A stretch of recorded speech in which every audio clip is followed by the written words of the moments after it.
ब्रेकनंतर पुन्हा एकदा आपलं स्वागत आणि एक महत्त्वाची बातमी आहे। नागपुरात 40 मंत्र्यांसाठी आता बंगले सज्ज झालेत।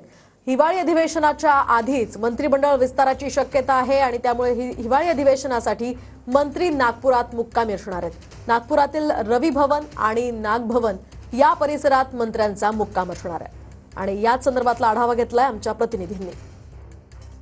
मुंबईपासून तर दिल्लीपर्यंत मंत्रिमंडळ विस्ताराची चर्चा सुरू आहे, तर दुसरीकडे नागपुरातील रवी भवन परिसरामध्ये 40 मंत्र्यांसाठी सार्वजनिक बांधकाम विभागाने हे बंगले सज्ज करून ठेवलेले आहे।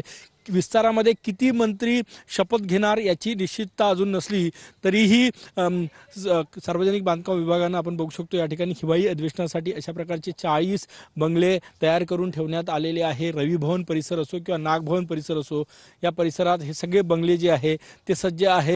मंत्रिमंडळ विस्तार कुठल्याही क्षणी होण्याची शक्यता आहे आणि त्यामुळे नवीन मंत्र्यांना राहायची सोय असावी त्यासाठी अशा प्रकारचे बंगले जे आहे ते या ठिकाणी सज्ज करून ठेवलेले आहे। सार्वजनिक बांधकाम विभागानं ही तयारी करून ठेवलेली आहे। जवळपास 40 बंगले नागपुरातील रवी भवन आणि नाग भवन परिसरामध्ये तयार करून ठेवण्यात आलेले आहे।